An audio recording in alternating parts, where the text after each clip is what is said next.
Okay, so William Wordsworth was born in Cockermouth, Cumberland, England on 7th of April 1770 and he died on 23rd of April 1850 at the age of 80 in Rydal, Westmoreland, England.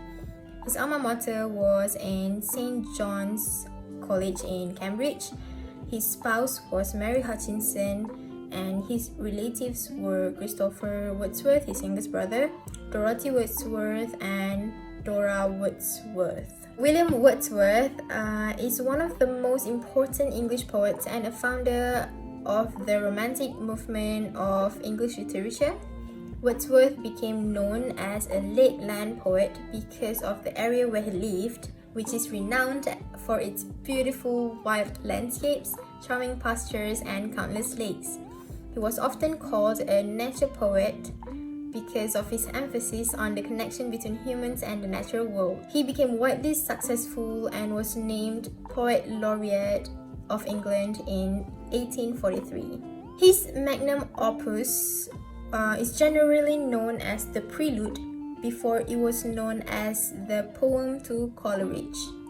So these are some of Wordsworth quotes according to brainyquote.com. You can pause the video if you want to. Okay, we can see clearly in the quotes that he is a nature lover. According to academia.com, Wordsworth is a worshipper of nature. His love of nature is tender and more real than any other English poets. He believed that there is a divine spirit in nature and he looked upon nature as a healing force. Wordsworth began to compose the short lyrical and dramatic poems when he was first stimulated by Coleridge and under nature and his sister's healing influences. Wordsworth believed that poetry was the spontaneous overflow of intense emotions. Therefore, poetry is subjective and personal, free and spontaneous. So these are the websites and forums that I have been using throughout the study process, and I have found these websites very helpful, and they contained a lot of fruitful information, and I love them a lot. First of all, digital humanities can keep the humanities alive and has made it more accessible to different regions around the world. With digital humanities, we can learn about old voyagers and poets with corresponding texts of their journals, autobiographies, letters, and so on. Visualization is another crucial component to the aspect of pleasure between digital humanities and libraries, and it allows better understanding via visuals. DH also serves as a bridge of culture and literature before 1900, and it also gives access to the world by just one click and can help the future generations so that they are not left behind or missed. So the first poem that I'm gonna analyze is called Daffodils, or it was formerly known as I Wandered Lonely as a Cloud. So for me personally, this is such a very beautiful poem. It always lifted my spirits high when I read it, and the poet has created such an absolutely beautiful sight of these yellow daffodils. Reading the poem alone refreshes my mind and makes me feel like I am actually seeing the daffodils, and it always makes me happy. So the poetic form of I Wandered Lonely as a Cloud is composed of 4 stanzas of 6 lines each. The poem Daffodils works within the ABABCC parameter as it uses consistent rhyming to invoke nature at each stanza's end. Moreover, it helps in creating imagery skillfully as the poet originally intended.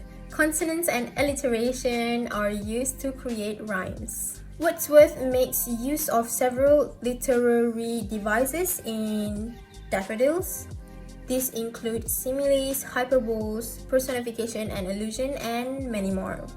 So the second poem that I'm gonna analyze is the poem of The Solitary Reaper. This poem is a lyrical poetry published by himself, William Wordsworth, in 1907, but the poem was originally written on November 5th, 1805, and this poem is unique because it is actually not based on the poet's experience himself, but of his friend Thomas Wilkinson. So it is about the song sung by the Solitary Reaper. The Solitary Reaper was singing and doing her work without minding anyone's business, but the poet was observing her, mesmerized by the song. He compares her song to that of Nightingale and the Cuckoo Bird. Yet he states that her song is the best. Despite the poet's inability to decipher the song's meaning, he understands that it is a song of melancholy. The poet listened motionlessly until he left the place, but the song never left him. This poem uses straight language and meter, as well as a natural theme and imagery. Once again, Wordsworth reflected his belief in the importance of the natural world. The poem highlights his definition of poetry to be a spontaneous overflow of powerful feelings or intense emotions from the poet. Okay, so that's all from me. Thank you for listening and thank you for your time. Bye.